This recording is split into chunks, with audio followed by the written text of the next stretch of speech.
नाम देहावलितालो प्रपंचात मुमुक्षु जनालागी अध्यात्म चर्चा करोनी बहुलोक जे मेरा रीति नमस्कार त्या ब्रह्मचैतन्य सद्गुरुनाथ महाराज की जय जय जय रघुवीर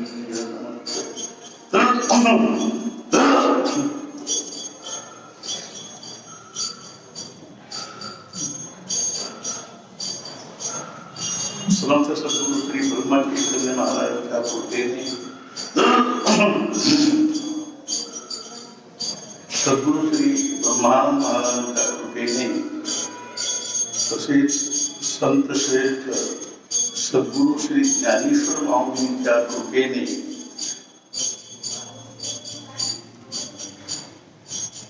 आम्ही येथे श्री सद्गुरूंच्या दिव्य सान्निध्यात आपल्या आयुष्यातले काही क्षण सार्थक करून घेण्याच्या दृष्टीने जमलेलो आहोत.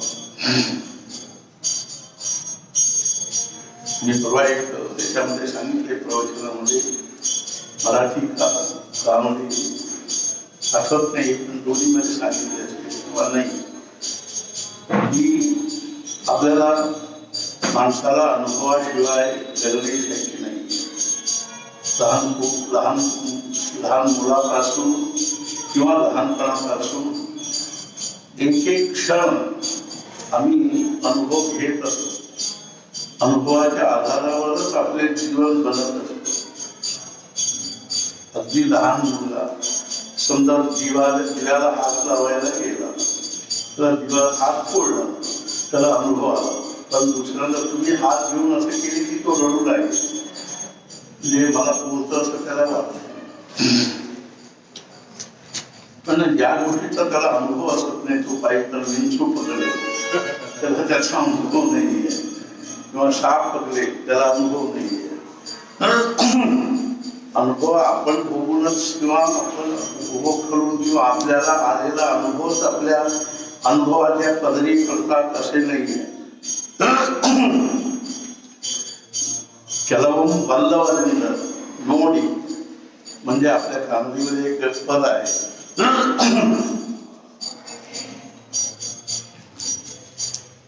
काही अनुभव आपण बघून आपण अनुभव म्हणजे अनुभवाच्या याच्यामध्ये जमेमध्ये घेतोय. काही ऐकून आपल्याला अनुभव येतात किंवा काही कल्पना करून सुद्धा म्हणजे आपले तर्क करून अनुभव येतात. काही अनुमानाने अनुभव येतात. आम्ही काही दुसऱ्यांच्या जीवनामध्ये बघून आपल्याला अनुभव येतात. असे अनुभवाचे प्रकार पुष्कळ आहेत आणि तसेच माणसाच्या जीवनामध्ये विशेषतः प्राण्यांच्या जीवनामध्ये नाही आहे. माणसांच्या जीवनामध्ये मी परवा सांगितलं की अनुभवाची श्रीमंती असते. आनंदीमध्ये सांगितलं असं वाटतं की अनुभवाची श्रीमंती आपल्या जीवनामध्ये आम्ही म्हणजे मिळवीत असतो. कुठल्या अनुभवाची श्रीमंती? इंद्रियांच्या अनुभवांची श्रीमंती आणि नंतर मनाच्या अनुभवाची श्रीमंती, बुद्धीच्या अनुभवाची श्रीमंती. इथपर्यंत आमची झेप असते. पहिल्यांदा इंद्रियांच्या म्हणजे अनुभवांची श्रीमंती. इंद्रियांच्या अनुभवांची श्रीमंती काय आहे की उदाहरण म्हणजे आपल्या म्हणजे कानाची श्रीमंती, कानाच्या अनुभवाची श्रीमंती. हो आम्ही ते भीमसेन जोशींचे गायन ऐकलेले आहे म्हणजे ती श्रीमंती आहे. आम्ही त्यांचे भाषण ऐकलेले आहे ती श्रीमंती नाही का. आम्ही आमच्यांचे प्रवचन ऐकलेले आहे. आम्ही बाबा दर्शनांचे आम्ही प्रवचन ऐकलेलो आहोत म्हणजे श्रीमंती आहे, कानाची श्रीमंती. आणि हे सगळे कुठले हे सांगतोय माझ्या अनुभवातून हे सगळे मी सांगत नाही. बाबांचे ते वाचून सांगतो पण ते मला पटतं म्हणून मी सांगतोय. डोळ्यांच्या अनुभवांची श्रीमंती. आम्ही बद्रिकेला बघितलेलो आहोत, आम्ही अमुक बघितलेलो, आम्ही अमेरिका बघितलेलो आहोत. हे डोळे म्हणजे बघण्याची श्रीमंती.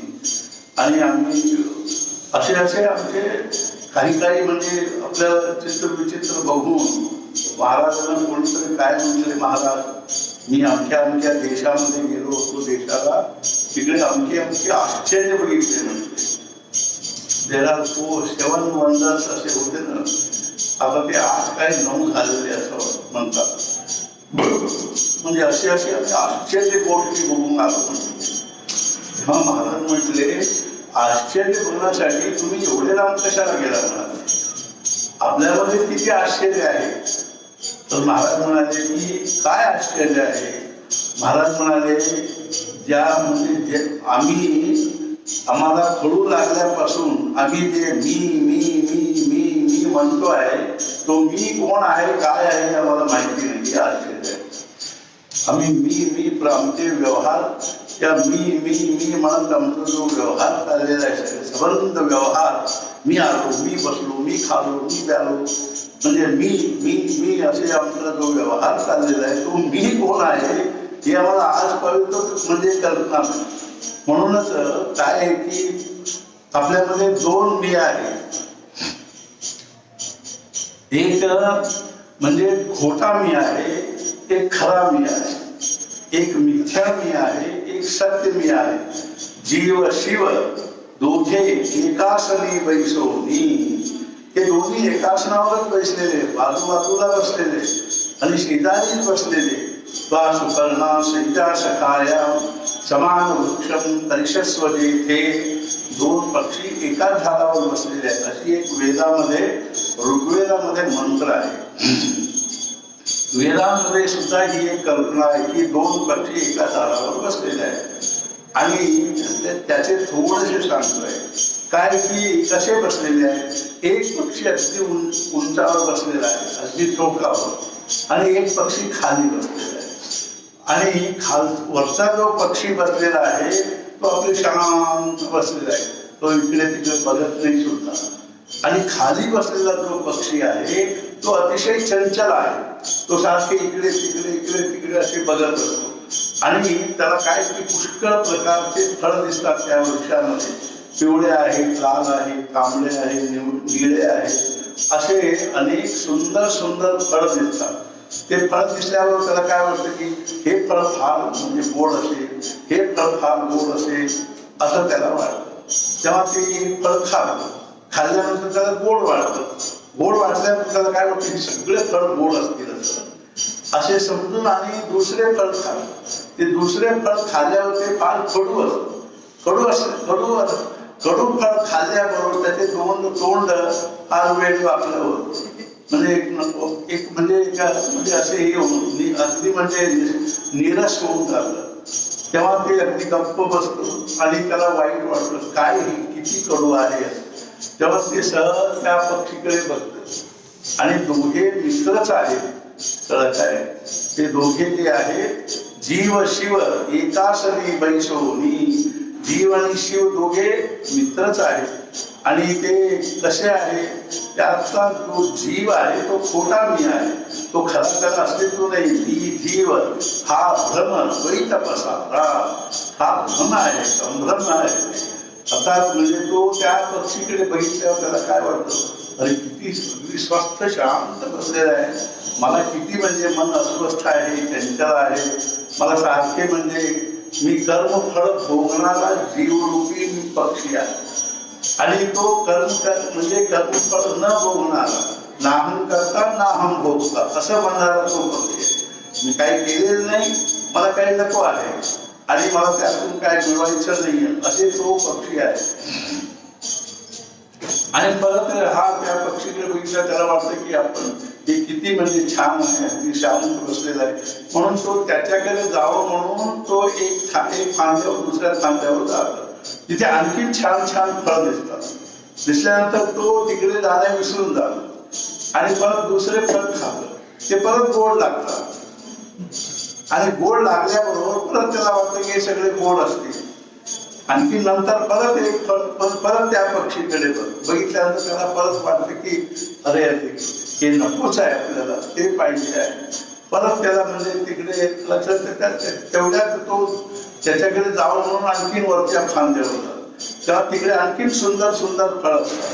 ते बघितल्यावर ते तिकडे जाणे विसरून जातात आणि प्रपंचामध्ये कंटाळा आला आणि काहीतरी घरी भांडण झाले तेव्हा एकदम वाटतं की आपण हेबळीला जावं.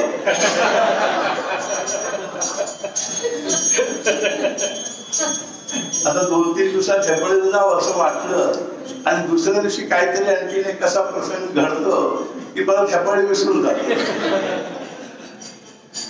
घरी काहीतरी चांगले प्रसंग घडले ना मग हेबळी विसरून जात आणि परत त्या प्रसंगामध्ये रमू लागतं आणि तेवढ्या काही त्यातून काहीतरी थोडस म्हणजे हे वाटलं ना, कडू वाटलं ना काहीतरी परत हेबळीची आठवण येते. असे त्या पक्षीची अवस्था आहे. असे करता करता म्हणजे एकदा कडू एकदा गोड, एकदा कडू एकदा गोड आणि त्याला म्हणजे नको पाहिजे त्या असे करत करत ते कुठे येते की हळूहळू त्या पक्षीकडे येण्याची धडपड करत. म्हणजे याचा अर्थ आहे आपल्यामध्ये 2 मी आहेत, एक मी खोटा आहे, एक मी खरा आहे. तसं आहे ते आता पुढच्या एका प्रवचनामध्ये मला वाटतं की 36व्या प्रवचनामध्ये बाबांनी खूप छान सांगितलेले आहे आणि ते आज मी ते डिस्कशन देत असताना ते आलेले आहे. तर ते काय म्हणाले की म्हणजे त्याच्यामध्ये काय आहे की आपल्या अंतःकरणामध्ये ते थोडं सांगायचंच आहे. आपल्या अंतःकरणामध्ये काय आहे की मन, बुद्धी, चित्त आणि अहंकार आहे. हे जीव म्हणजे काय आहे? बुद्ध्यवच्छिन्नम चैतन्यम जीवा. बुद्धीमध्ये म्हणजे परिच्छिन्न झालेला जो चैतन्य आहे त्याला जीव म्हणतात. म्हणजे बुद्धीमध्ये प्रतिबिंबित झालेला जो जीव आहे आणि बुद्धीमध्ये पडलेल्या छाया म्हणजे आत्म्याची जी छाया आहे तो जीव आहे. दोन्ही आत्माच आहे. आणि ते बाबा त्या प्रवचनामध्ये सांगितलेले हे आत्म्याचं आवरण आहे म्हणतात. म्हणजे दोन्हीचे मटेरियल एकच आहे असे त्याच्यामध्ये म्हटलेलं आहे. आत्म्याचं आणि परमात्म्याचं, जीवाचं आणि शिवाचं दोन्हीचे मटेरियल एकच आहे. मटेरियल मध्ये फरक नाहीये. दोन्ही सच्चिदानंदच आहे. प्रतिबिंब म्हटल्यानंतर त्याचे लक्षण याच्यामध्ये यायला पाहिजे. आम्ही आमचे तोंड जर समजा आरशामध्ये बघितले, आम्ही आरशामध्ये बघितल्याबरोबर आमचे प्रतिबिंब बायकासारख्यावर दिसले तर काय करायचं नाही का? आम्ही बघितल्यावर बायकासारखे आणि बायका बघितल्यावर पुरुषासारखे प्रतिबिंब म्हणजे किती खंत होणार. तसे आत्म्याचं जर प्रतिबिंब असेल ना तो आत्म्यासारखेच असणार. आत्म्याचेच लक्षण त्याच्यामध्ये. आता सूर्याचे प्रतिबिंब एका आरशामध्ये पडल्यावर ते सूर्यासारखे ना तेजस्वी राहणार ना. त्यातून आणखी एक प्रतिबिंब पडेल ना. त्याच्यामध्ये सूर्यासारखेच प्रकाश, सूर्यासारखे प्रतिबिंब आणि उष्णता असते का? उष्णता पण असते त्याच्यामध्ये. समजा आमच्या तोंडावर तुम्ही एका आरशातून आमच्या तोंडावर म्हणजे प्रकाश पाडला म्हणजे प्रतिबिंबित प्रकाश जर आमच्या तोंडावर पाडलं ना ते आमच्या तोंडावर ते झळ लागतं ना. ते सूर्या म्हणजे उन्हामध्ये आरसा धरून त्या सूर्याचे प्रतिबिंबाने आमच्या तोंडावर जर प्रकाश सोडले मग आमच्या तोंडाला झळ वाटतं. म्हणजे त्याच्यामध्ये उष्णता पण असते, प्रकाश असते त्या प्रतिबिंबामध्ये. हे जसे आहे तसे आत्म्यामध्ये जे काय आहे ते म्हणजे परमात्म्यामध्ये जे काय आहे ते सगळ्या आत्म्यामध्ये. त्याला त्यांनी उदाहरण सांगितले ज्ञानेश्वर महाराजांच्या ओळीमध्येच आहे. ते काय म्हणतात की समुद्र आहे. समुद्र म्हणजे परमात्मा, त्याच्यावरचे लाट म्हणजे जीव. आत्मा म्हणजे परमात्मा आणि आत्मा म्हणजे आता शिव आणि जीव हे कसे आहे? शिव म्हणजे समुद्र आणि जीव म्हणजे त्याच्यावरचे लाट आहे. लाट म्हणजे लाट काय किती अनंत असतात तसे जीव अनंत आहे. पण अनंत जरी असले आणि लाट जरी असले तरी म्हणजे समुद्राच्या पाण्यावर काही वेगळे होऊ शकतात आणि त्याच्यामधले पाणी समुद्रातले पाणी आणि लाटेतल्या पाण्यामध्ये काही फरक आहे का? काही फरक नाहीये. म्हणून ते काय आहे की जरी दोन जीव असले तरी जो म्हणजे दोन्ही काही वेगळे नाही, पण एक खोटा काळ आहे तो आम्ही म्हणजे तो प्रतिबिंब असून सुद्धा त्यालाच आम्ही सर्वस्व समजलेलो आहोत, त्यालाच आम्ही बिंब समजलेलो आहोत. खऱ्या बिंबाकडे आमचं लक्ष नाहीये. त्याला जो बिंब समजून आम्ही त्या बिंबाला विसरून मी बिंबच आहे, मी प्रतिबिंबच आहे असे आमचे व्यवहार चाललेले असल्यामुळे त्या प्रतिबिंब म्हणजे कशामध्ये पडलेला आहे, त्या अंतःकरणामध्ये पडलेला आहे. त्यामुळे ते अंतःकरणाचे धर्म त्या प्रतिबिंबाला आलेले आहेत. अंतःकरणाचे धर्म सगळे प्रतिबिंबाला आलेले आहेत. म्हणून मी सुखी दुखी, मला संयोग त्यामध्ये मला संयोग झाला, माझं वियोग झाले, मला अमुक झाले, मला लाभ झाला, मला नुकसान झालं, हे सगळे अंतःकरणाचे लक्षण आहे. त्या अंतःकरणाच्या लक्षणांना आम्ही माझ्यावर लादून घेऊन आम्ही काय म्हणतो की आम्हीच म्हणजे काय होतो की दुखी सुखी होतो, आम्हीच करता होतो, आम्हीच भोगता होतो, आम्हीच म्हणजे काय करतो की पुण्य पापाला भागी होतो. त्यामुळे बघा सुखदुःखाला आम्ही भोगणारेच आम्हीच होतो.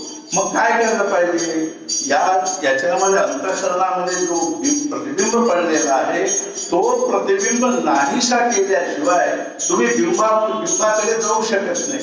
प्रतिबिंब नाहीसा झाले की बिंब एकच राहील.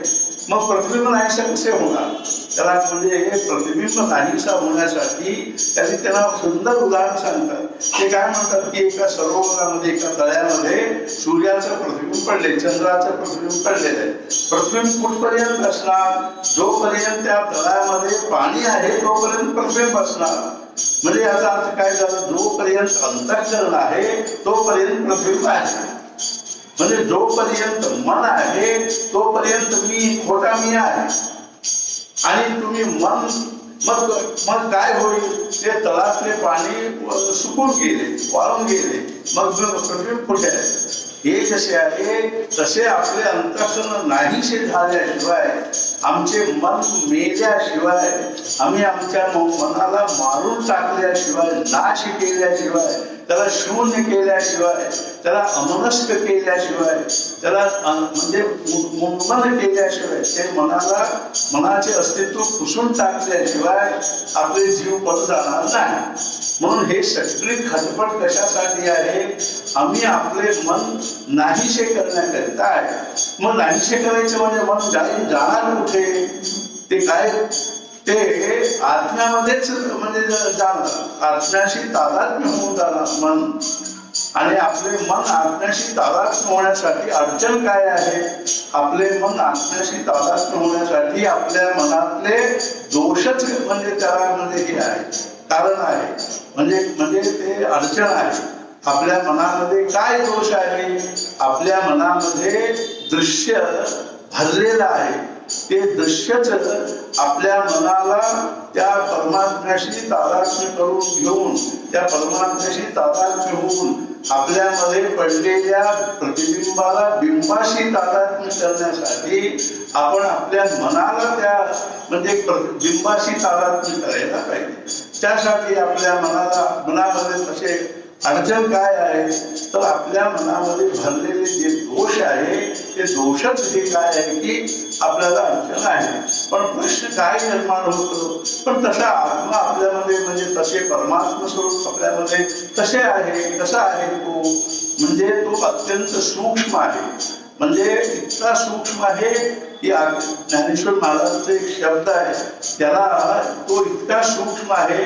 आणि आपल्या भौतिक म्हणजे जे पंचमहाभूत आहे, त्या पंचमहाभूतामध्ये अत्यंत सूक्ष्म असलेलं भूत कोणतं आहे, आकाश आहे. पण त्या आत्म्याला त्या आकाशातून गाळता येईल एवढे सूक्ष्म आहे. काय सुंदर त्यांचा शब्द आहे. जसे आम्ही चहा गाळतो ना, तसे त्या परमात्म्याला, त्या ब्रह्माला, त्या परमात्मा स्वरूपाला अगदी सूक्ष्म असलेले जे आकाश आहे, तिथे आकाश भरलेला आहे, तो काय आपल्या डोळ्यांना दिसत नाही. आणि अगदी सूक्ष्म असलेल्या अशा आकाशातून सुद्धा गाळून काढणे इतके परमात्मा स्वरूप सूक्ष्म आहे. आणि इथे मला सर काय वाटलं की आता काय आहे की हे मग आपल्यामध्ये परमात्मा स्वरूप कसा आहे त्याला एक आणखी म्हणजे हे सांगतोय. आपल्यामध्ये मन आहे. मन तुम्हाला दिसतं का? मन कुठे आहे? मन आपल्यामध्ये आहे, पण आपल्याला मन दिसतं का?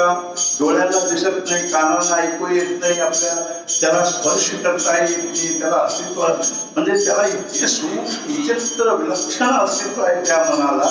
आणि बुद्धी काय आपल्या डोळ्याला दिसतं का? दिसत नाही. मन डोळ्याला दिसत नाही, चित्त दिसत नाही, अहंकार दिसत नाही.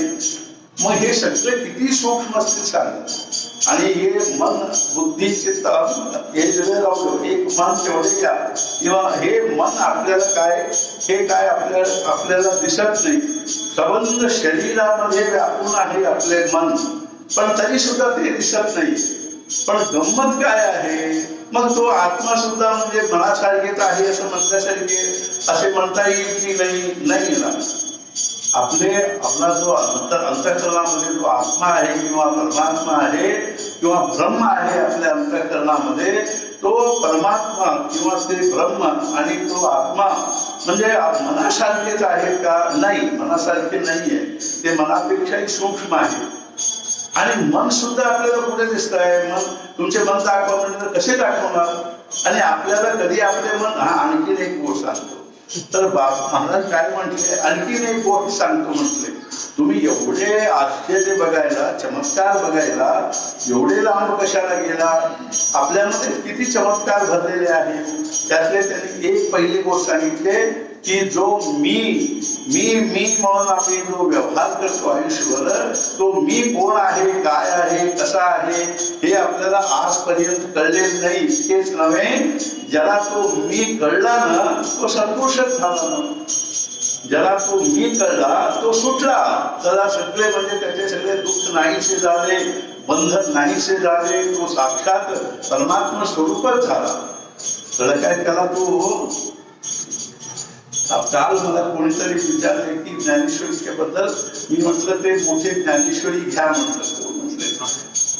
ते किरण कुलकर्णींनी ते म्हणाले की असे सहज बोलताना ते काहीतरी विचारले.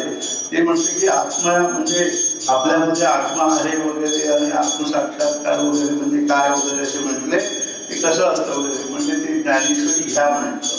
ते मोठे ज्ञानेश्वरी मराठीचे आहे ना, ते मामा दांडेकरांचे, ते ज्ञानेश्वरी घ्या म्हटले.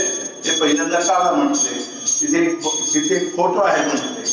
मग त्यांनी काढले. मग त्या फोटोवर काय लिहिलेलं होतं? स्वानंद सुखनिवासी असं त्याच्यावर लिहिले होते की नाही.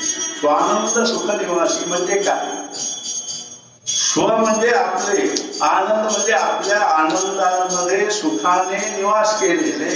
कोण? त्याच्या जोग महाराजांचे बद्दल लिहिलेले. ते मामा दांडेकरांचे गुरु होते जोग महाराज म्हणून. त्यांचे त्यांनी वर्णन केलेले स्वानंद सुख निवासी असे लिहिलेले. हे काय आहे की स्वानंद कुठे आहे, सुख कुठे आहे? की आपल्यामध्ये जो आत्मा आहे तो अखंड आनंद स्वरूपाचा आहे. जो त्या आत्म्याशी तादात्म्य झाला तो स्वानंद सुख निवासी झाला. म्हणजे आनंदाच्या आपण भंडारामध्येच बसलो नाही का. आपल्या अंतःकरणामध्ये असलेले आपल्याला आनंद प्राप्त झाले. त्या आनंदाने आपण भरून गेलो तेव्हा काय झालो आम्ही? स्व म्हणजे आपलेच, आपल्यामध्ये असलेले आपले स्वतःचे खुदचे आणि म्हणजे त्याच्यामध्ये कोणाचे कुठलेही मिश्रण नाही आहे असे अखंड आनंद स्वरूप जो भरलेला आहे. आनंद स्वरूप आहे, प्रेम स्वरूप आहे, ज्ञान स्वरूप आहे आणि अखंड असलेपणाचा भाव आहे त्याच्यामध्ये आणि अखंड जाणीवपणाचा भाव आहे. ज्ञानेश्वर महाराजांनी आध्यात्मिक जगाला दिलेला एक विलक्षण म्हणजे कॉन्ट्रीब्युशन काय आहे की अर्थात म्हणजे ते पहिल्यांदाच लिहिलेले काय लिहिले की ओम नमोजी आद्या वेद प्रतिपाद्य जय जय स्वसंवेद्य शब्द जो आहे त्याने आध्यात्मिक जगाला दिलेलं फार मोठं कॉन्ट्रीब्युशन आहे. काय हे सुसंवेद्य काय आहे? समजा आपल्याला या जगातल्या कुठल्याही वस्तू, व्यक्ती, परिस्थिती समजून घ्यायला आणखीन आम्हाला काहीतरी वेगळे लागलं काय ते एक ज्ञान मिळवायला आणखीन आम्हाला काहीतरी पुस्तक लागतात, काहीतरी दुसरं तिकडून ऐकावं लागतं, दुसरे कुठेतरी ते वाचावं लागतं, म्हणजे तेव्हा त्याचे ज्ञान होतं. पण इथे आत्म्याचे ज्ञान त्याला ते ज्ञान आपले ज्ञान त्याला मिळवण्यासाठी म्हणजे आम्हाला आमच्या शरीराचे जे ज्ञान मिळवायचे असेल तर आम्हाला पुस्तक लागतात.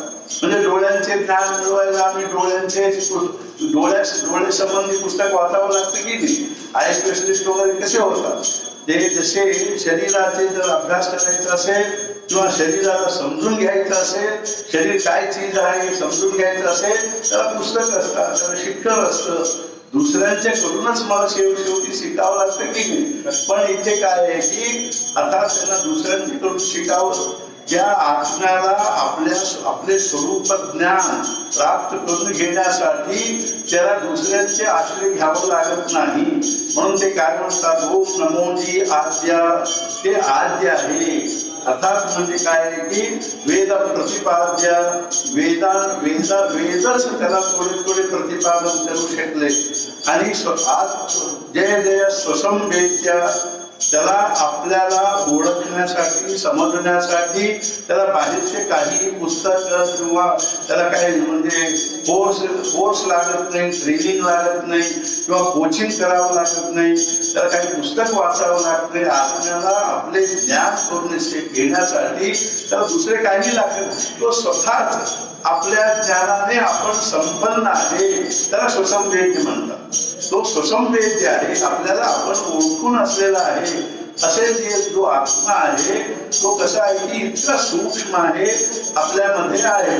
पण आपले मन जे त्या आत्म्याचं प्रतिबिंबच आपल्यामध्ये पडलेले असल्यामुळे तो आनंदाचं म्हणजे घन आहे, आनंद घन आहे, ज्ञान घन आहे, अनंत आहे, अनादि आहे, अनंत आहे आणि सर्वज्ञ आहे, सर्वशक्तिमान आहे.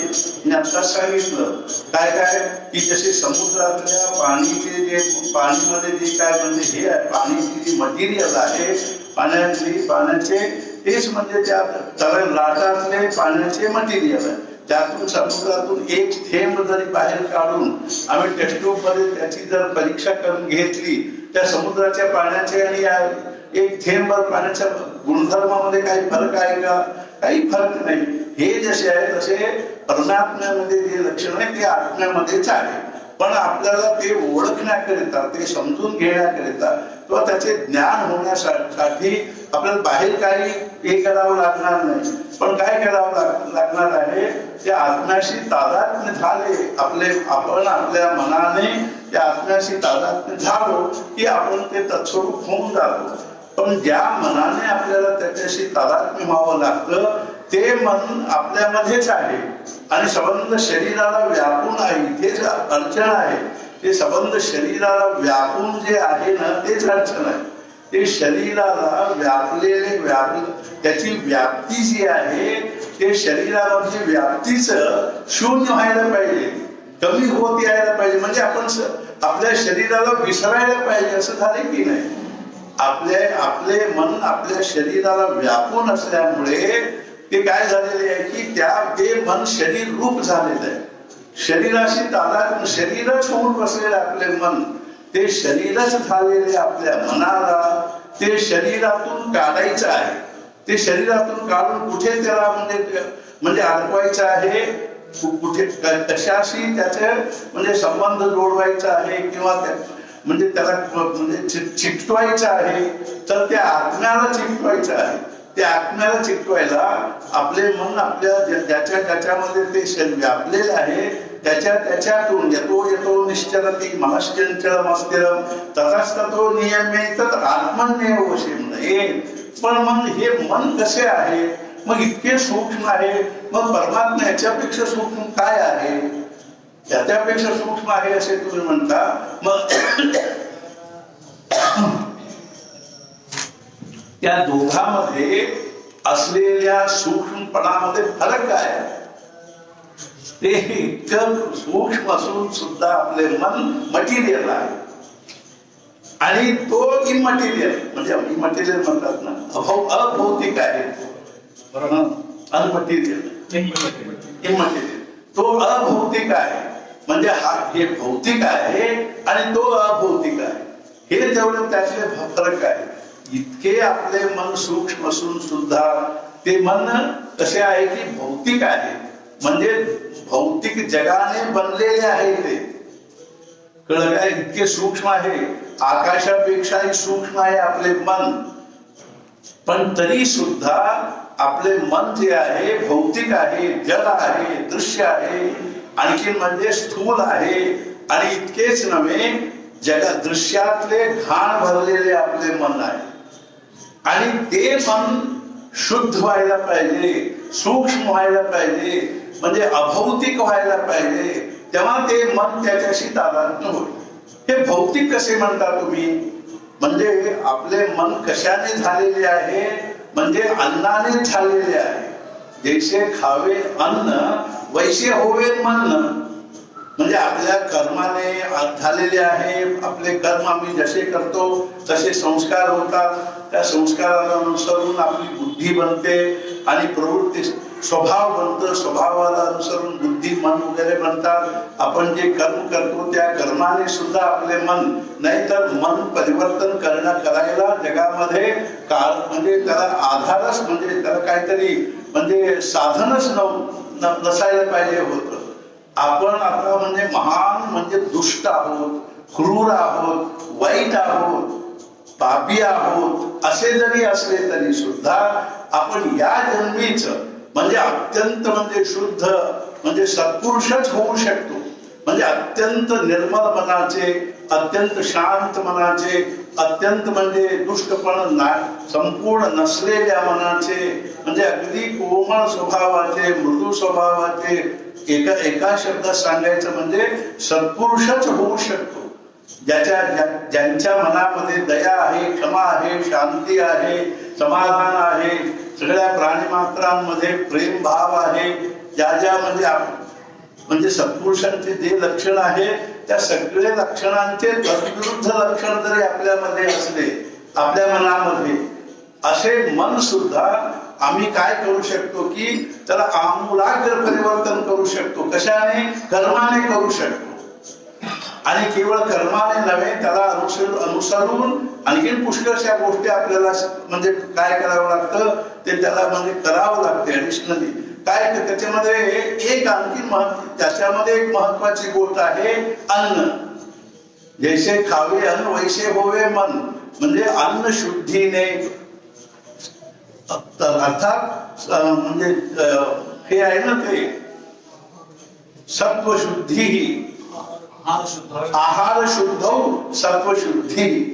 जर मन जर दृश्य जर नसेल, भौतिक जर नसेल, तो अन्नाने कसे शुद्ध होणार?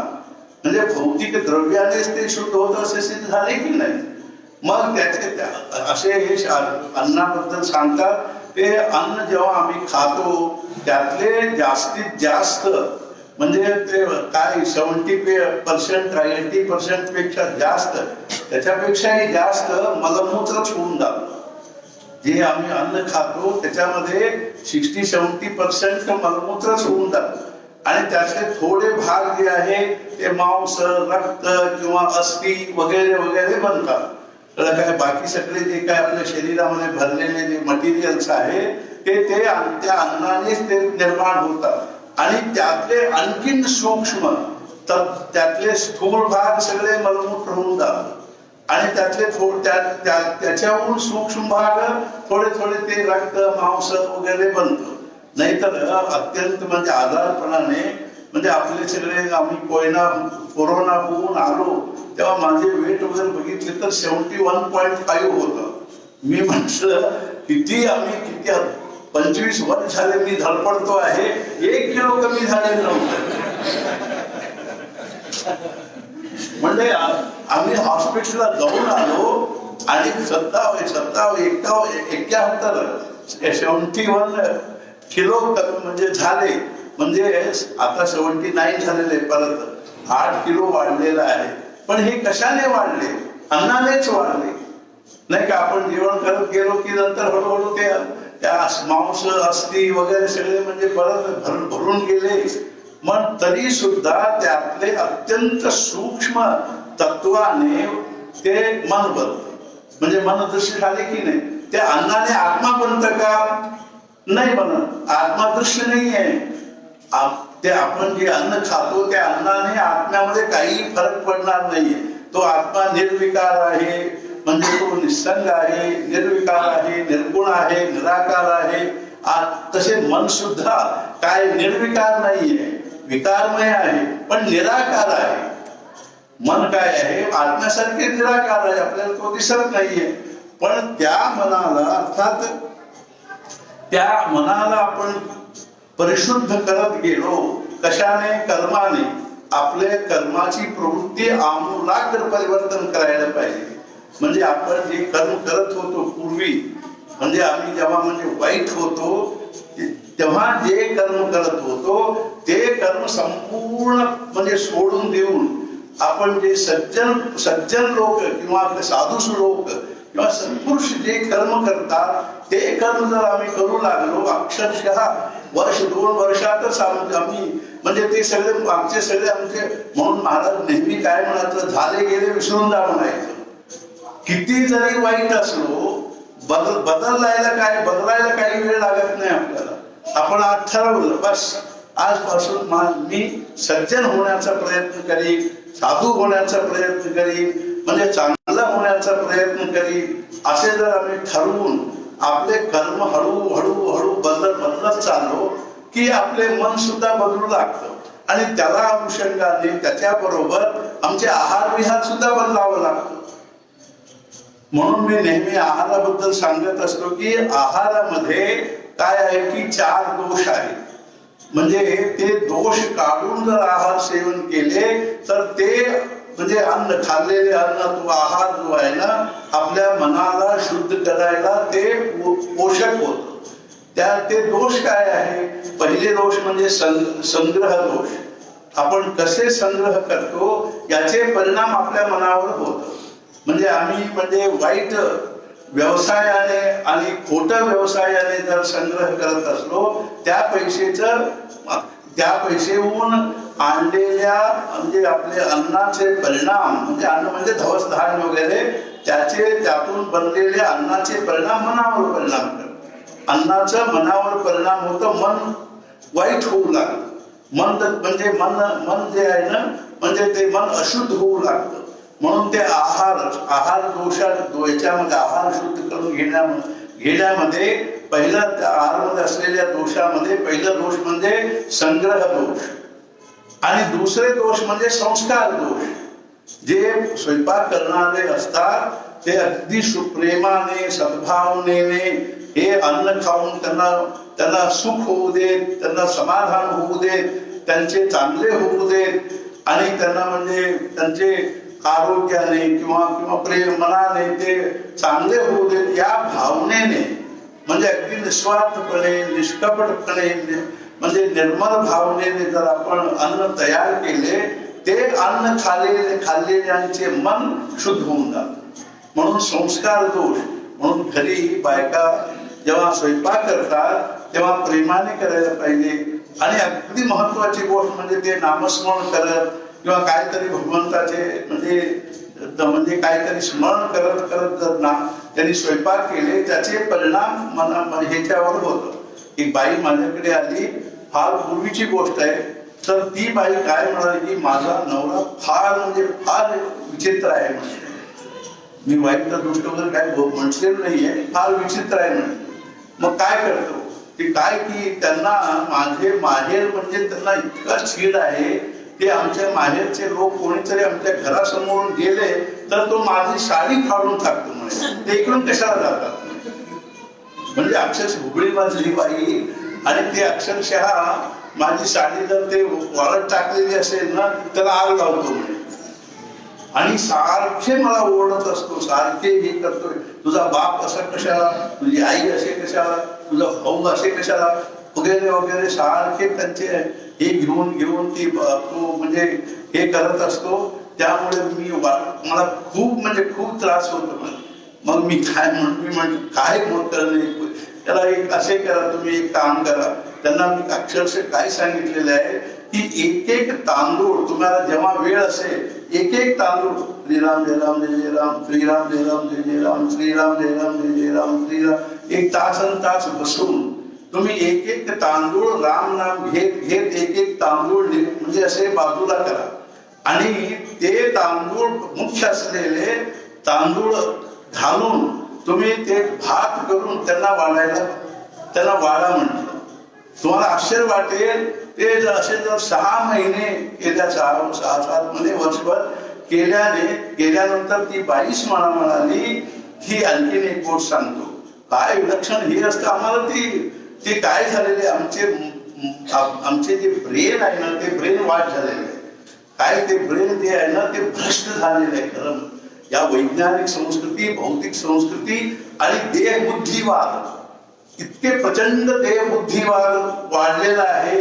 देहाशिवाय आम्हाला काहीही म्हणजे हे वाटत देह म्हणजे सर्वस्व मीच आहे आणि मीच देह आहे आणि या देहालाच आपण सारखे दिवसभर यालाच अभिषेक करायचं म्हणजे यालाच म्हणजे पंचामृत म्हणजे शॉवर बाथ करायचे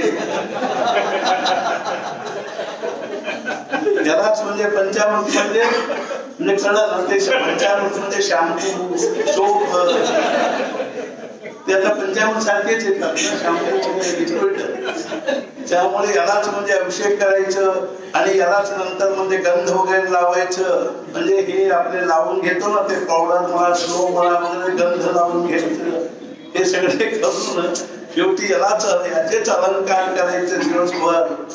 आणि अक्षरशः मी अशा मुलींना बघितलेले आहे की तासनतास ते अर्शासमोर उभे असतात. मला ते नाव सांगायला इथे थोडस मला संकोच वाटतं पण नाव माहिती आहे ते बघितलेले आहे. तासनतास ते अर्शामध्ये उभे असतात. काय बघतात कोणाचं आणि नाक काय बदल म्हणाला एका तोंड काय आणि तोंड वेळे वाकडे करून बघायचे.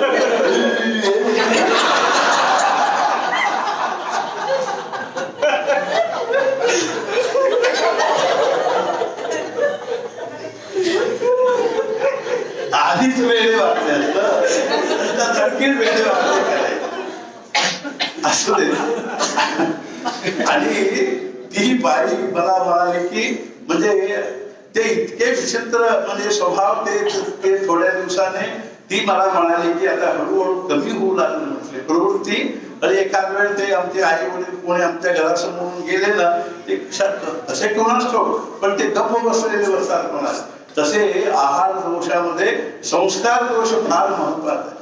आणखीन एक उदाहरण सांगतो म्हटलं होतं ना इथे धारवाडला एक दिवस एक बाई आली फार वर्षापूर्वीची गोष्ट आहे.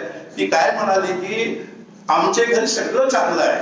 नवरा म्हणजे गव्हर्नमेंट प्रेसमध्ये नोकरी करतात आणि त्यांना भरपूर म्हणजे असे पगार आहे आणि 2 मुलगे आहेत ते दोन्ही चांगले शिकतात त्यांना चांगले मार्क घेऊन पास होतात. आम्हाला एक क्वार्टर दिलेले गव्हर्नमेंट म्हणजे प्रेसचे क्वार्टर आहेत आणि आमचे बाकी सगळे चांगले आहे घरामध्ये काही त्रास नाही वगैरे. पण एक त्रास खूप आहे म्हणाल. मग काय आहे म्हटले आमच्या समोर एक घर आहे म्हणजे आमच्या समोर सुद्धा एक फॅमिली आहे ते सुद्धा गव्हर्नमेंट प्रेसमध्ये नोकरी करणारा माणूस आहे. त्यांची बायको ते म्हणजे दुसऱ्या जातीची बायको आहे म्हणजे ती फॅमिली होतं. ती बाई सकाळी दार उघडली की मी दार उघडून बाहेर आले इतके अश्लील आवाज शब्दाने मला ते शिव्या देत असते. ते अक्षरशः त्या बाईचे शब्दात सांगतो मला ते असे म्हणजे ते आठवत मला म्हणून सांगतोय. ती बाई म्हणाली की अशा इतके आवाज अश्लील शब्दाने ओरडते की मला जाऊन काय विष प्यावू का म्हणजे फाशी लावून घेऊ असे मला वाटतं. म्हणजे जगायला नको वाटतं मला इतके ते त्रास होतं. मग काय करू असे म्हणाल.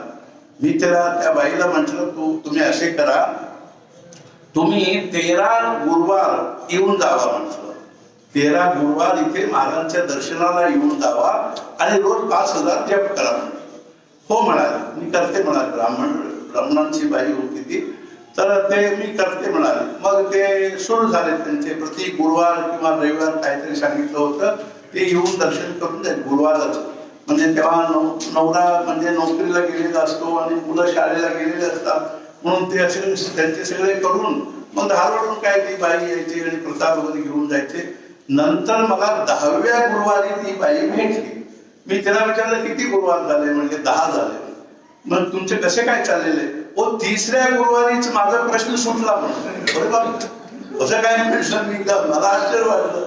मी म्हटलं कसं काय सुटलं? तर ती बाई काय म्हणाली, मी दार उघडून बाहेर आल्यावर ती दार लावून घेऊन आत जाऊ लागली. काय सामर्थ्य आहे बघा ते. काय म्हणजे उगीच काहीतरी नाहीये. त्या बाईने प्रत्येक म्हणजे आपले अनुभव सांगितले मला. तेव्हा त्या बाईला मी उदाहरण सांगितले हे कशामुळे आहे. मी त्यांना म्हटलं, पहिल्यांदा म्हटलं की काय आहे की आपल्या भारत म्हणजे बाहेर धारवाड हुबळी वगैरे असे बाहेर एक्सरे सेंटर असतात. तिथले एक्सरे सेंटरांचे वैशिष्ट्य काय आहे, लक्षण काय आहे.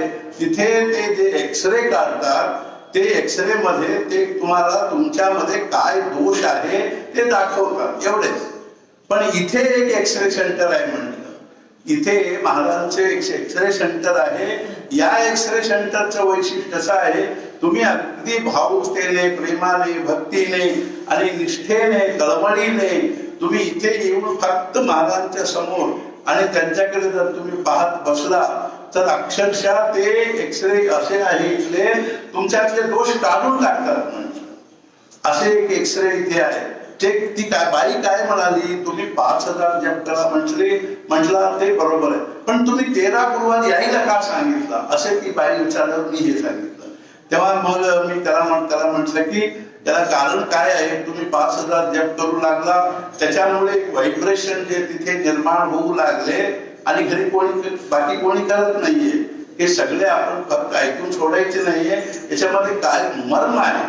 आपण भगवंताची उपासना करतो, नामस्मरण करतो, हे सगळे करतो खरं आहे, पण काय त्याच्यामध्ये मर्म आहे हे आम्हाला इतके मध्ये महाराजांच्या सानिध्यात राहिल्यामुळे आम्हाला असे वरचेवर असे आम्हाला ऐकायला मिळतात. असू दे. मग त्या ती बाईला मी काय म्हटलं असं आहे, नामस्मरणाने तिथे एक असे व्हायब्रेशन निर्माण होतं. त्या व्हायब्रेशनमुळे त्या बाईचं दुष्टपण जे आहे ते कमी होऊ लागतं. म्हणजे तसे या नवऱ्याचं दुष्टपण जे आहे ते नामस्मरण, ही बाई अगदी प्रेमाने अगदी महाराजांना अगदी म्हणजे प्रार्थना करीत ते एक तांदूळ रोज एवढे तांदूळ ते निवडून म्हणजे 3-4 हजार तांदूळ निवडून ते तांदूळ घालून ते स्वयंपाक करून घालायचे. त्यामुळे नवरा हळूहळू सात्विक होऊ लागला. म्हणजे काय म्हणजे हे आहे, म्हणजे आपण लक्ष देत नाही पण खरं विलक्षणच आहे सगळे. आणि त्या बाईला मी उदाहरण काय सांगितलं की महाराज जेव्हा हुबळीला आले होते तेव्हा ब्रह्मानंद महाराज तेव्हा नव्हते, पण तरी सुद्धा त्यांनी सांगून ठेवले होते की महाराज जेव्हा एक म्हणजे कोणाच्या घरी जर चालले, पान सुपारीला म्हणायचं तेव्हा आपण आमच्या घरी पान सुपारीला या, चहा प्यायला याय सुद्धा म्हणत नसत.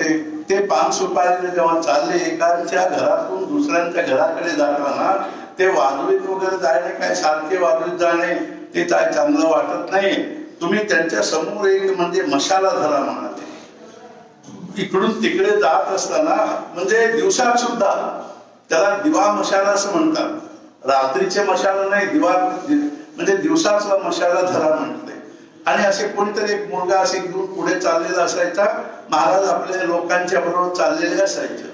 तेव्हा ब्रह्मानंद महाराजांना विचारले, तुम्ही ठीक आहे तुम्ही मशाल, पण ते एकमेकांच्या घरी जात असताना तुम्ही मशाला धरायला कशाला सांगितला? तेव्हा ते काय म्हटले की मशाला घेऊन चालले तर अंगणात खेळणाऱ्या मुलांना चमत्कार वाटतो. हे कोण चाललेले आहे असं त्यांना वाटतं. ते आज जाऊन आपल्या आईला वगैरे आज घरी असलेल्यांना सांगतात. तेव्हा ते आईला, वडिलांना किंवा जे कोणी असतील त्यांना कोणीतरी चाललेले आहे त्यांच्या समोर असे मशाला घेऊन चाललेले आहे. तेव्हा त्यांचे प्रारब्ध उघडतं ना, त्यांच्या प्रारब्धामध्ये भाग्य उघडतं किंवा ज्यांना योग असतं, ज्यांच्यावर महाराजांना कृपा करावी असं वाटतं, ते लोक बाहेर येतात. ते बाहेर येऊन कोण चालले बघू, म्हणजे आपले गोपाळराव फडक्यांचे असे झाले की नाही. ते गोपाळराव सद्गुर लीलामृत लिहिलेले गोपाळराव फडक्यांची गोष्ट अशीच आहे. गोपाळराव फडके आहे ना, त्यांची गोष्ट अशीच आहे. ते पहिल्यांदा त्यांचे थोडे सांगतो आणि वेळ खूप साऱ्या आता 8:30ला तरी आपण थांबायला पाहिजे. आजचे कार्यक्रम काय आहे सांगतो. पहिल्यांदा काय आहे की ते 8:30 पर्यंत हे चालेल. जे काय गोष्टी उरेल ना ते उद्या सांगेल.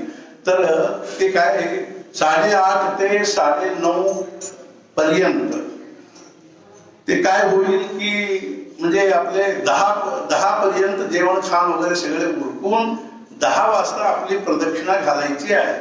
10 ते 11 पर्यंत नाही 10:30 ते 11:30 पर्यंत प्रदक्षिणा होईल आपली रोजची 13 प्रदक्षिणा आणि हनुमान चालीसा वगैरे. आणि नंतर आज काय आहे 11:15 ते 12:15 पर्यंत परत प्रदक्षिणा आहे. त्यावेळी मोजून प्रदक्षिणा नाहीये. फक्त ते शांतपणे आपले श्रीराम जय राम जय जय राम म्हणतच प्रदक्षिणा आहे. या प्रदक्षिणेचं वैशिष्ट्य काय आहे. आम्ही प्रतिवर्ष म्हणजे काय करतो जेव्हा म्हणजे वर्षाच्या शेवटच्या दिवशी म्हणजे 31 तारखेला डिसेंबर 31 तारखेला म्हणजे या वर्षातले 15 मिनिट आणि पुढच्या वर्षातले 15 मिनिट आम्ही प्रदक्षिणा घालत असतो इथे महाराजांना. तसे काय आहे की 11:15 ते 12:15 पर्यंत इथे प्रदक्षिणा आहे. पण आम्ही आता 9 वाजता करून बसायचं. परत हे करण्यापेक्षा आपण 10:30 ते 11:30 पर्यंत आपली प्रदक्षिणा उरकवायची. म्हणजे तेव्हाच प्रदक्षिणा केले तर चालेल असे जर म्हटले ना. ती प्रदक्षिणा झाल्यानंतर परत आपण हनुमान चालीसा वगैरे म्हणत बसलो ना नंतर खूप उशीर होईल. त्यामुळे आधीच ते म्हणायचं असेल ते आधी जर म्हणायचं असेल हनुमान चालीसा आजच्या दिवसाचे जे स्तोत्र असेल ते गुरुवार असल्यामुळे ब्रह्मेंद्र मुख्या मरदुर्लभम असे एक म्हणतो आणि मुखे चारुहासम असे ब्रह्मान महाराजांचे एक स्तोत्र म्हणतोय. हे म्हणजे भीमरूपी झाले म्हणजे आणि काय ते हनुमान चालीसा भीमरूपी आणि महाराजांचे ब्रह्मान महाराजांचे स्तोत्र म्हणायचं असतं. ते उरकून ते करून घेण्यासाठी म्हणून घेण्यासाठी 13 प्रदक्षिणा आधी घालावं लागतं. ते घालून ते म्हणून घ्यायचं.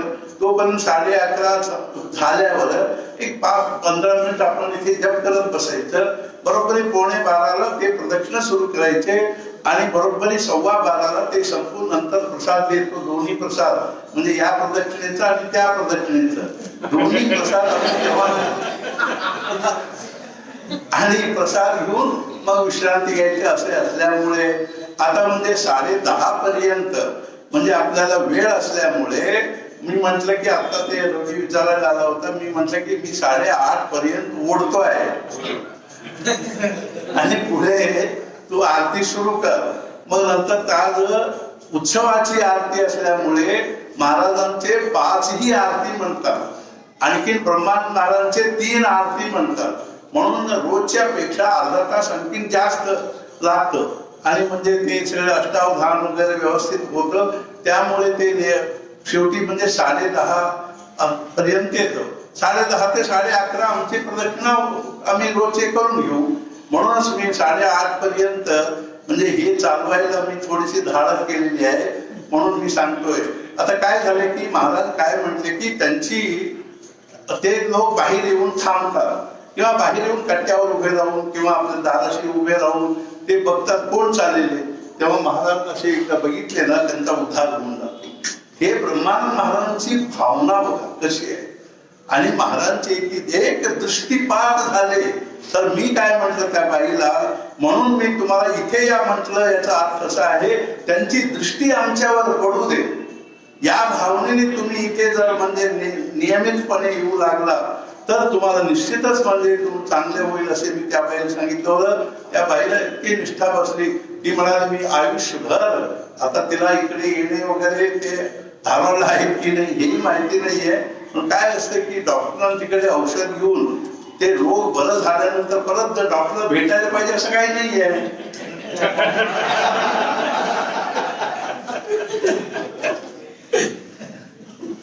मग नंतर परत केव्हा जरी आजारी पडेल हो तेव्हा डॉक्टरकडे चला अशी परिस्थिती आमची असू दे.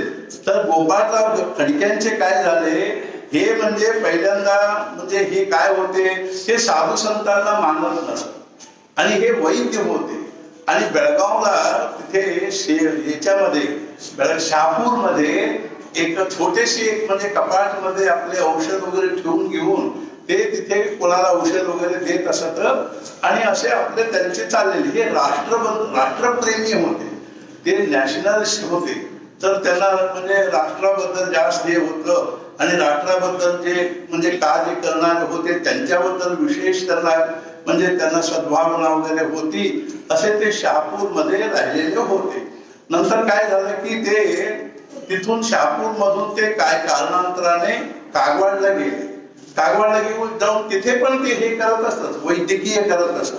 पण तिथे काय झालं की यांचे त्या गणुबुवाशी परिचय झाले. गणुबुवाशी परिचय झाल्यानंतर दोघे आपसूक बोलत असायचं. गणुबुवा नेहमी महाराजांच्या बद्दल त्यांना सांगत असत, पण हे काय लक्ष देत नसत, महाराजांच्या विषयी लक्ष काय देत नसत, म्हणजे हे साधू संतांना मानतच नसत. तेव्हा ते काय होईल. पण यांना एक वैशिष्ट्य असं होती की यांना म्हणजे असे पद वगैरे लिहिण्याची यांची प्रवृत्ती होती. तेव्हा तरी मधून मधून राष्ट्रीय पद लिहत असत ते. पण नंतर काय झालं की ते गणुबुवा जेव्हा म्हणजे कागवाडमध्ये रामाची स्थापना करण्यासाठी महाराजांना बोलवले बघा, तेव्हा महाराज म्हणजे येतो येतो येतो येतो म्हणून ते पुढे चाललेलं होतं. पण शेवटी गणुबुवा तू म्हणजे ते म्हणजे फार मनाला ते हे होऊन म्हणजे महाराज अजूनही आले नाही असे वाईट वाटून घेऊन मग कोणाला तरी पाठवायचं. ते म्हणजे महाराज म्हणजे जाऊ म्हणत शेवटी ते राम मंदिर झाले. राम मंदिरची तयारी झाली, प्रतिष्ठापनेची तयारी झाली, सगळे तयार केले. तेव्हा ते जे हे होते गोपाळराव खडके होते, ते यांना सारखे तुमचे महाराज म्हणतात ते कसे आहे वगैरे वगैरे असे विचारल्यानंतर गणुबुवा पुष्कळ सांगतात महाराजांच्या बद्दल. ते ऐकून त्यांनी महाराजांच्यावरच काही पद लिहिले. आणि पद लिहिले एवढेच नव्हे, ते पद म्हणणारे भजन म्हणजे म्हणणाऱ्या मुलांना सुद्धा तयार केले. भजन करणारे ते पद म्हणत भजन करणाऱ्या मुलांना तयार केले. आणि ते त्याच्यासाठी राम मंदिर रामाच्या प्रतिष्ठापनेवेळी ते महाराजांच्या समोर म्हणत जाण्यासाठी एक म्हणजे भजन मंडळ तयार केले, भजनी मंडळ. तर असे सगळे झाले. पण महाराज शेवटी गोंदाव घेऊन निघाले कागवाडला यायचं म्हणून. जेव्हा ते मिरजला आले, महाराजांचे विलक्षणच आहे. काय खेळा ऐसा प्रपंच मानावा, त्याला एक ज्वलंत उदाहरण म्हणजे आपले महाराज आहे. काय ते लहान मुलासारखे करतात कधी कधी. म्हणजे ते मिरज स्टेशनवर येऊन बसले तर ते गणपतराव दामले येऊन विचारले, महाराज कुठले म्हणजे तिकीट काढायचे. ते काय म्हणाले, कुठली गाडी पहिली येईल ना त्याचे तिकीट काढा. ते काय म्हणजे प्रवास करण्याची पद्धत नाही. काही आमचे महिना आधी रिझर्वेशन झालेलं होतं. रिझर्वेशन झालेलं असतं. काय म्हणजे प्लॅटफॉर्मवर बसलेले आहे आणि बरोबर इतकी माणसं तिथे 100 म्हणजे 100-125 माणसं त्यांच्या बरोबर. ते म्हणाले तिकडची गाडी पहिल्यांदा येईल ना त्या गाडीचे म्हणजे तिकीट काढा म्हणले. आणि तिकडून 2 गाड्या, एक कर्नाटककडे येणारी गाडी आणि दुसरं म्हणजे पुण्याकडे जाणारी गाडी. म्हणजे काय त्यांचे काय म्हणजे ठराविक काहीच नाही हो. कुठे जिथे असेल तिथे काहीतरी त्यांचे कार्यक्रम बदलत असायचे. तेव्हा म्हणजे आपल्याला ते कांगलीमध्ये म्हणतात ना, ओणीवन फरक मार्गवत होतारे असे म्हणतात. इकडून त्या गलीतून त्या गलीला गेलो ना आपले कार्यक्रम बदलले, त्या गलीतून त्या गलीत गेलो ना ते कार्यक्रम बदलले. असे आमचे चालत असत. तसे महाराज म्हणाले की जिकडची गाडी पहिल्यांदा येईल तिकडचे तुम्ही म्हणजे तिकीट काढा. तेव्हा यांची काय भूमिका होती, यांची काय हे कसे म्हणजे कशा अवस्थेमध्ये होते ते कंटाळून वाईट वाटून ते शेवटी ठरवले, आता आपण महाराज नाही आले तर आज जर महाराज नाही आले तर आपण विष पिऊन मरून जायचं. इथपर्यंत त्यांनी ते ठरवले. आणि ते जेव्हा महाराज आले तेव्हा त्या गणुबुवांच्या सुदैवाने इकडची गाडी आली. म्हणजे येणार होती सिटीवर. त्यांनी आधी ते अनाउन्समेंट वगैरे झाले तेव्हा त्यांनी तिकीट काढले वगैरे आणि ते शेडबाळला उतरल्यानंतर कागवाडला यायचं आता.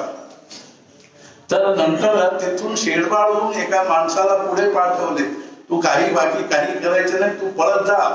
आणि तिथे गणोबांच्या घरासमोर जाऊन महाराज येत आहे असे ओरडा म्हणाले. आणि त्यानंतर आता वेळ झालेली होती. आता त्यांची भरतासारखे भरत अग्निप्रवेश करण्यासाठी जसा तयार झालेला होता तेव्हा राम म्हटलं की आता फार मोठं म्हणजे हे होणार आहे, म्हणजे प्रचंड म्हणजे असे आघात होणार आहे. म्हणून तो मारुतीला म्हटला, मारुती तू आधी जा म्हटले, तू आधी जाऊन राम येत आहे असे ओरडून सांग म्हटले. तेव्हा मारुती त्या पुष्पक विमानापेक्षा वेगाने मनोवेगाने जाणारा तो मारुती अत्यंत वेगाने येऊन तो एकदम आला आणि राम येत आहेत म्हटल्यानंतर त्यांनी थांबले. हे जसे तसे हे येऊन मोठ्याने ओरडले महाराज येत आहे म्हटल्यानंतर ते थांबले. तेव्हा महाराज शेडबाळून आले. मग बैलगाडी वगैरे सगळी व्यवस्था झालेली होती. शेडबाळून कागवाडला आले. सगळे खूप तयारी केलेली होती त्यांनी. गणोबान अगदी ते होते, चांगलेच होते. त्यामुळे ते परमार्थाविषयी आवड होती त्यांना खूप, आणि खूप तयारी झालेली होती राम मंदिराची, रामाची स्थापनेसाठी. सगळे झाल्यानंतर त्यांना मिरवणुकीने म्हणजे मंदिराकडे घेऊन चाललेले असताना ते समोर ते भजन म्हणणारी मंडळी होती. ते भजन म्हणत चाललेले होते. तरी सुद्धा ते गोपाळराव फडके आलेले नव्हते. ते आपल्या घरी बसूनच होते. कोण असेल तर मला काय करायचं म्हणून ते घरी बसलेले. तेव्हा अगदी घरासमोर जेव्हा मिरवणूक आली ना तेव्हा त्यांना सहज आतून वाटलं की आहे तरी कोण बघू आपण, म्हणून ते बाहेर येऊन उभे राहिले. कट्ट्यावर येऊन उभे राहिल्यानंतर महाराज काय ते म्हणजे हो लीला हो त्यांची काय, महाराजांचे काय आमच्यासारखे सगळे रडके व्यवहार काय, आम्ही रडत असतो सारखे दिवसभर. म्हणजे आमचे असे झाले तसे झाले वगैरे. ते असे झालेलेही त्यांची लीला असते, तसे झालेली त्यांची लीला. फरक एवढंच की ते लीला म्हणून करतात. ते काल मी तुम्हाला सांगितलं ना विश्वंभर लीला, हे सगळं विश्वंभराची लीला आहे असे एकनाथ महाराजांच्या विषयी. तसे असाच प्रपंच त्यांचा पण असतो. त्यांच्या प्रपंचामध्ये आमच्या प्रपंचामध्ये काय फरक नाही, पण ते खेळ म्हणून ते प्रपंच करतात. आम्ही म्हणजे इथे सगळे गोळ्यात म्हणून आम्ही प्रपंच करतो. गोळ्यात म्हणजे सारखे म्हणजे त्याला काय म्हणतात मराठीमध्ये, गोळ्यात म्हणजे कटकटी म्हणून आम्ही प्रपंच करतोय. सारखे कटकट्या, हे झाले की कटकटी, ते झाले की कटकटी, थोडं काहीतरी म्हणजे हे म्हणजे काम करणारी मुलगी नाही आली म्हणजे डोक्याला त्रास सुरू. एका दिवस पाळी नाही आले म्हणजे प्राणच गेले आमचे. असे सगळे कटकटी आहेत. तर एकदा काय झालं की इथे त्यामध्ये हुबळीमध्ये एकांच्या घरी पावका पूजनला बोलावले आम्हाला. गेलो आम्ही. तर त्या दिवशी इतका पाऊस पडला की खूप पाऊस पडला. त्यांचे घर थोडे लहान होते. त्यांनी बाहेर काहीतरी जेवायची वगैरे सोय केलेली होती. तर नंतर ते काय झालं की पावसामुळे बाहेर जेवण करणं शक्य झालेलं नव्हतं. त्यामुळे ती बाई इतकी रडत होती काय हे सगळे पाऊस आला आणि सगळे असे झाले तसे झाले. आणि मी गेलो आणि गेल्यानंतर रडू लागली. काय करू आता. मी म्हटलं जग असे पाऊस पडल्याने जगाला किती आनंद झालेले आहे. कित्येक दिवसापासून पाऊस नव्हता. त्यामध्ये हजारो लोक आता किती आनंद मानतात. आणि तू ते पाऊस कशाला झालेला म्हणून रडतीस, काय वेगळी आहेस तू, इतके कशाला हे करून घेतील. मी व्यवस्था करतो म्हणलं. मी ताबडतोब इकडे तिकडे 2-3 घरामध्ये सांगितलं की आमची माणसं आहेत ते जेवायला येतात. हो या म्हणून त्यांनी अगदी घर अगदी स्वच्छ करून हे करून दिले. आणि ते सगळे छान झाले. नंतर हसू लागली.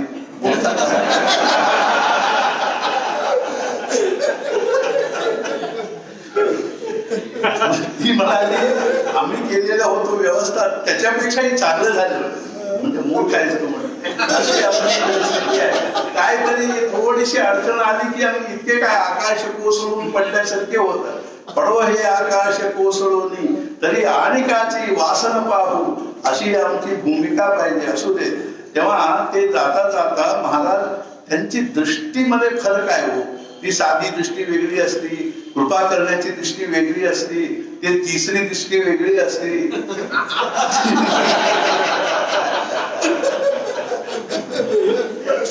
दृष्टीमध्ये फरक असते. तिसरी दृष्टी म्हणजे कळली ना तुम्हाला, कळलं ना?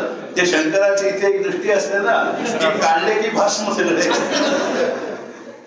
असे कृपा दृष्टी एक वेगळी असते. आपण मला कृपा दृष्टीने बघा असे आम्ही म्हणतो ना, ती कृपा दृष्टीने असे बघितले. गोपाळराव फडके उभे होते, त्याने असे बघितले, त्यांच्या दृष्टीमध्ये फारच मर्म असतं. ती दृष्टी पाहिजे आपल्याला. ती अत्यंत सात्विकपणाने आणि प्रेमानेच येईल ती दृष्टी, आणि दुसऱ्यांच्या बद्दलच्या कळकळीने ती दृष्टी येते. ती दृष्टी अशी असते की त्याने तो जीव पुढचा माणूस संमोहित होऊन जातो. ही दृष्टीच अशी असते त्याच्यामध्ये तो पुढचा माणूस संमोहित होऊन. महाराजांचे सगळे ही संमोहने म्हणजे हे जे आहे संमोहन म्हणजे प्रक्रिया क्रिया जी आहे त्या दोन याच्यातून चालत. एक तोंडाने, एक म्हणजे जिभेने, एक डोळ्याने. त्यांच्या बघण्यामध्ये, त्यांच्या बोलण्यामध्ये विलक्षण असा काहीतरी समूह होता की तो काल तो श्रीनिवास मला काय म्हटला, तुम्ही आम्हाला संमोहित केलेला आहे म्हणतो. अरे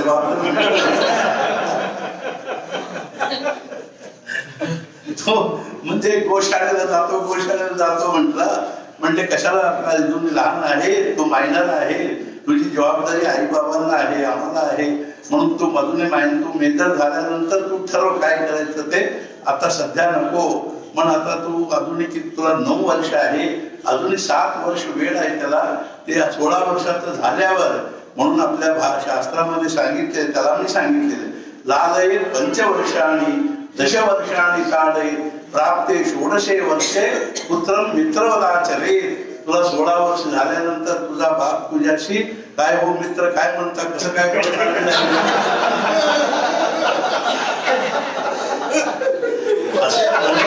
असे जेव्हा म्हणेल तेव्हा तू सांग हा बाबा म्हणतोय पण तुम्ही पण माझे मित्रच आहात, आणि बाबा मी आता म्हणजे गोशाळेला जाणार.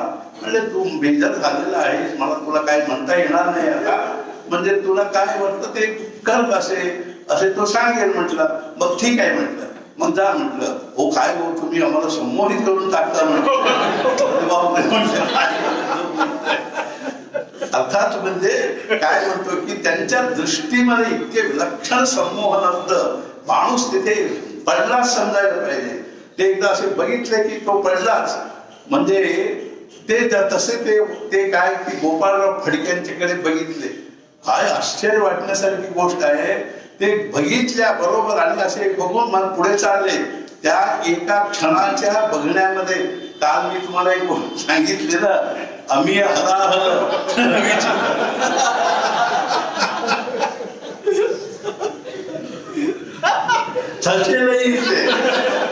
अभी हलाहल विष भरे श्वेत श्याम रत्ना. तर जियत मरत झुकी झुकी परत. काल मला एकदम असं वाटलं, तो रवी असे सांगितलं, ते आणून दाखवल्या बरोबर मोबाईल मध्ये, म्हणजे शिष्य असावा असं वाटलं.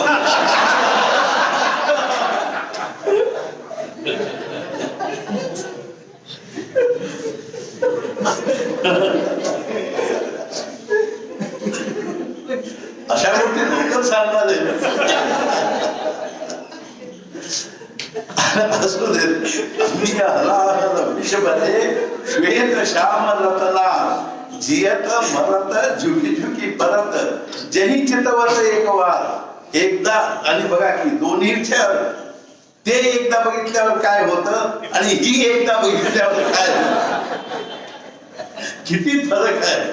आणि ते एकदा असे बघितल्यानंतर गोपाळराव हळूच म्हणजे त्यांना आपल्याला न कळत ते पायऱ्या उतरू लागले आणि महाराजांच्या मागून येऊ लागले. बघा काय विलक्षण हे असतं. महाराजांनी ते प्रेम रज्जूने त्यांना बांधून असे ओढले. बघा ओढल्यानंतर हळूच ते मागे लागले आणि गपचिप्प त्यांच्या मागे आले. आल्यानंतर ते सगळे कार्यक्रम वगैरे झाले, प्रतिष्ठापना वगैरे झाले त्या दिवशी महाराजांचे, आणि सारखे महाराजांचे मागे असू लागले तेव्हापासून. आणि हे खरं म्हणजे सत्पुरुषांचे कार्य आहे. आपल्या मनाला ते आमूलाग्र परिवर्तन करून टाकतात. त्यानंतर ते दुसऱ्या दिवशी त्या दिवशी रात्री ते गणुबांना काय म्हटले, उद्या सकाळी त्यांना आमच्या घरी पान सुपारीला बोलवायचे आहे. बघ घरी बोलवले. म्हणजे महाराज म्हणजे चमत्कारिकच होते, काय ते सामान्य होते आम्हाला ते कळत नाही. ते काय परमात्मा सुद्धा त्यांच्या पुढे कमी पडतो असे होते. माझे सद्गुरुराव अर्थात म्हणजे रामाची साकार, माझे सद्गुरुराव ब्रह्माची साकार. म्हणजे ब्रह्मानंद महाराज जेव्हा त्यांचे टेलिग्राम गेले, महाराज गेले म्हणून टेलिग्राम त्यांना गेले नेऊन दिले. म्हणजे यांनी अर्थात म्हणजे नागप्पा किंवा भीमरावांनी त्यांना टेलिग्राम ते गळधड येऊन वेंकटापूरला चाललेले होते, तेव्हा दिल्याबरोबर ते बसले आणि डोक्यावर ठेवून घेऊन खाली बसून रडू लागले. 2 रुपये खर्च केले तर म्हणजे ब्रह्म व्यवहार करत असताना आम्ही बघत असतो, आता कोणाला आम्ही बघू म्हणून.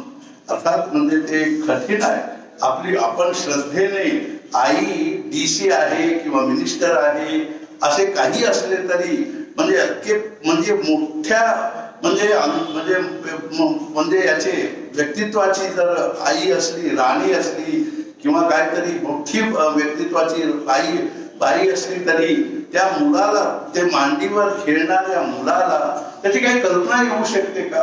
पण ती एकच भावनेने त्या बाई म्हणजे त्या आईकडे बघते, आई एवढेच. तसे ते असे आहे, ते काय आहे ते आम्हाला काय कळत नाही, पण ते आमचे महाराज आहेत एवढे खरे. असू दे. ते जसे ते नंतर ते दुसऱ्या दिवशी महाराज त्यांच्या घरी आले, तेव्हा ती भजन करणारी मुलं जे होते ते तिथे पण भजन करत बसलेले होते. तेव्हा महाराजांनी विचारले ही कोण केले हे पद वगैरे. तेव्हा ते गणुबुवा म्हणाले की यांनी गोपाळराव खडक्यांनी केले, एक नारळ घेऊन या म्हणाले. मग त्यांना नारळ घेऊन आणून दिले महाराजांना.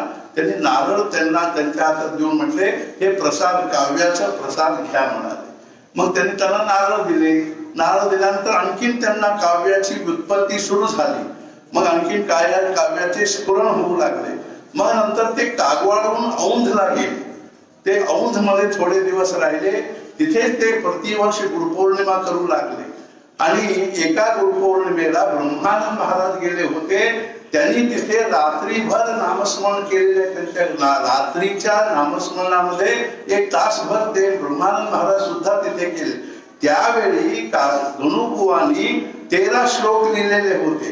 महारुद्र जय मारुती रामदास, कली माजिते जा हरे रामदास.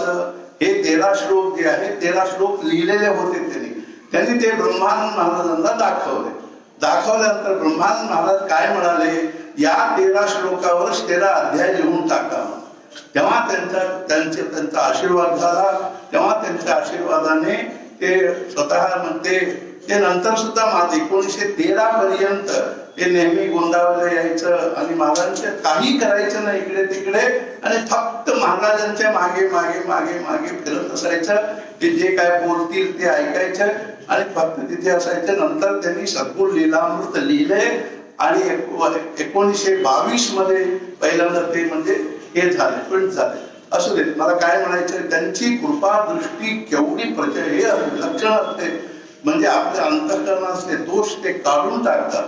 अशा त्या सत्पुरुषांच्या सद्गुरूंच्या सान्निध्यामध्ये आम्ही आलेलो आहोत. आम्ही खरोखर भाग्यवंत आहोत. आपण त्यांना एवढीच प्रार्थना करू की महाराज आमच्यावर कृपा करा, आमच्याकडे तुम्ही कृपा दृष्टीने बघा. एक क्षणभर ते बघितले की आमचे अनंत जन्मांचे जे पाप आहे, दुरित आहेत, ते सगळे नष्ट होऊन आपल्या अंतःकरणामध्ये भगवंताबद्दल प्रेम आणि भक्ती निर्माण होईल. असे ते जे हे आहेत, असे सद्गुरू असतात. मग संत ज्ञानेश्वर महाराजांचे काय विचारूच नका. अशा त्या संतांचं अर्थात म्हणजे संत ज्ञानेश्वर महाराजांच्या चरणी मी म्हणजे अगदी अक्षरशः अत्यंत अंतःकरणपूर्वक प्रार्थना करतो की अलंकापुरी पुण्यभूमी पवित्र तिथे नांदतो ज्ञान राजा सुपात्र तया शबीता महापुण्य राशी. नमस्कार माझा सद्गुरु श्री ज्ञानेश्वराची. सद्गुरुनाथ महाराज की जय. आपण त्यांचे विश्वात्मक म्हणजे प्रार्थना जी आहे ती प्रार्थना ऐकून घेऊ आणि नंतर आपण आपल्या पुढच्या कार्यक्रमामध्ये आपण सहभागी होऊ. आणि आता आपण सगळे त्यांचे जे पसायदान आहे ते आपण श्रवण करू. आता विश्वात्मके येणे वाक्यज्ञे दोषाले दोषो निवर्तनाय वसायनानते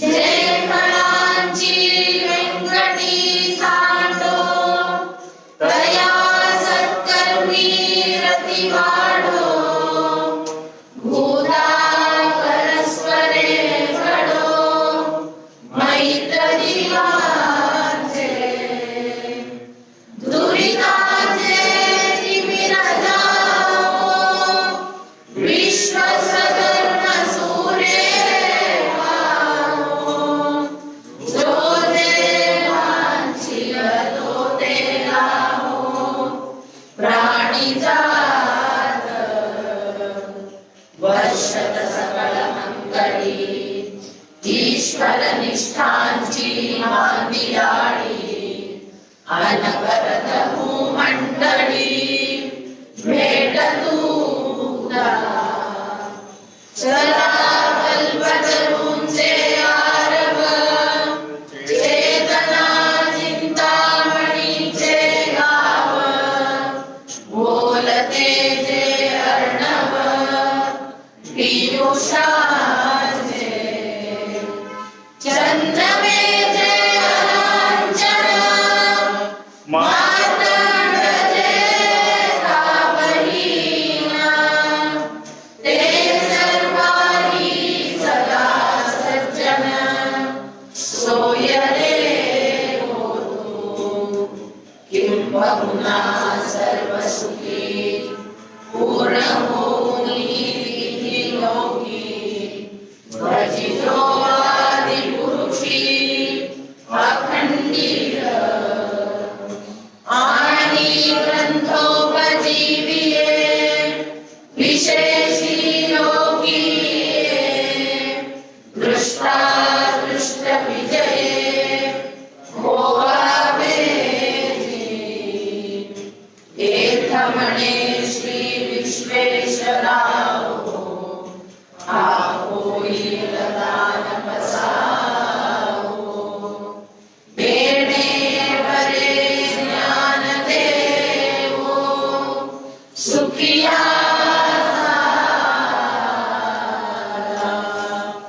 सुखिया